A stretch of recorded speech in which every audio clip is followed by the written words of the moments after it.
Hey guys, Drifter here. Welcome to Advanced Warfare in Depth. In today's episode, we're going to be reviewing the Bulldog Face Hammer, and I can tell you with complete honesty that never before has a weapon been more accurately named than the Bulldog Face Hammer, because when you're using this, it's going to feel like you're hitting people in the face with a hammer, and when you have this weapon used on you, it's definitely going to feel like you've been hit in the face with a hammer. Probably just about as frustrating too.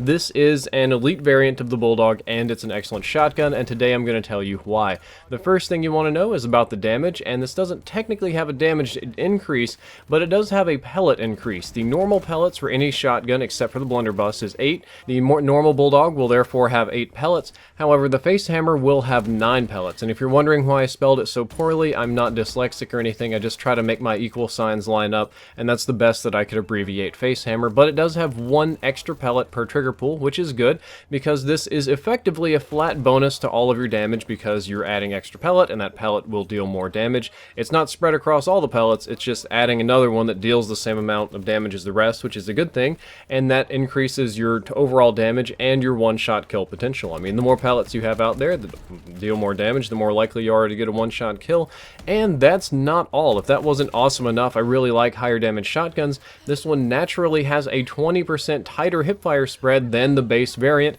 and this is awesome. This is really, really awesome. This is probably the best bonus you could get for any shotgun, even more so than the pellet. That's like having a free laser sight and then some. That's more effective than putting a laser sight on the base variant, and you can still put a laser sight on this one, which I did if you haven't noticed, and increase that hipfire spread even tighter, which is crazier, and both of these work together to give you a massive increase in one-shot kill potential and overall DPS, which is damage per second. So the Face Hammer variant will have the most one-shot kill potential of any of the Bulldog shotguns, and it'll deal the most amount of damage over the longest range and have the best chance of getting you. If you don't get one-shot kill if they're too far away, then you have a better chance of getting a 2 or 3 shot kill than with any other shotgun. This one is a pure damage pump and must be respected if you're on the enemy team. However, there are 2 downsides to this shotgun. I feel that they're relatively minor downsides. The first one is that the sprint recovery time is increased. That's the amount of time that you take to go from sprinting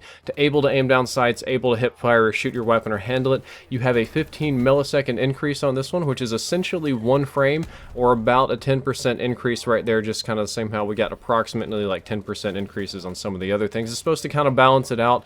I really don't think this is that big of a penalty. For a shotgun, it's maybe a bigger penalty than for an assault rifle or something like that, because this is a frame or so many milliseconds that you can't shoot, but overall relatively minor, especially if you're smart and if you set up right or if you let them run into you. And also, for some reason on the Face Hammer, you can't put any optical attachments on it. No red dot sights, no tracker sights, none of that, but honestly, who cares? Like, did I miss the memo or something? Did anybody ever run red dot sights on their shotgun? Was that ever a thing? Did anybody not have problems just hip firing it or aiming down sights? The iron sights are just fine on this one. They're very easy to use.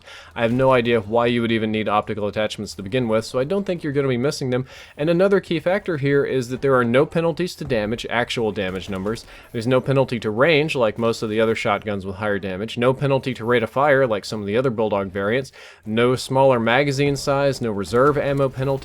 No other penalties whatsoever except for these 2 very, very minor ones. So what you're looking at here is almost a purely bonus shotgun. There's almost nothing wrong with this elite variant whatsoever, and there's a whole ton of things right with it.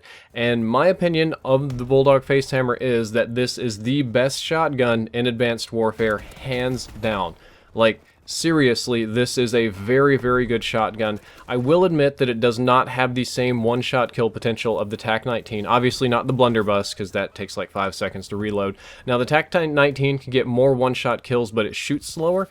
But the Face Hammer gets good one-shot kills, it shoots really fast, it's really accurate and does a ton of damage, and it is very, very easy to use. Anybody can use this shotgun and perform well, and now that I have it unlocked, thank goodness, this is going to be my go-to shotgun in any game mode that I play, and it works pretty well in any game mode. I use it for like hardpoint or momentum or something. If I'm going to put on flak jacket and be a rough and tumble objective guy, if I'm going to kick people off hills, kind of like I've been doing in this gameplay, if I really want to win and lock down long corridors, I'm going to pull out the Bulldog Face Hammer. If people are coming at me with SAC 3s that I can't deal with, if people are outgunning me with the M1 irons, if I'm running into some frustrating other kind of like really high damage weapon like quickscoping and stuff, or the S12, it's like screw it, I'm going to pull out the Face Hammer and you're all getting hosed, and it works really, really well. As for how I run it, how I think it works best, it definitely works best with extended mags. I run that one instead of quick draw. Quick draw is nice on it, but extended mags just, it increases your magazine size. It does have an ammunition capacity issue, and you want to be able to spray with it as much as possible, so that's a natural choice.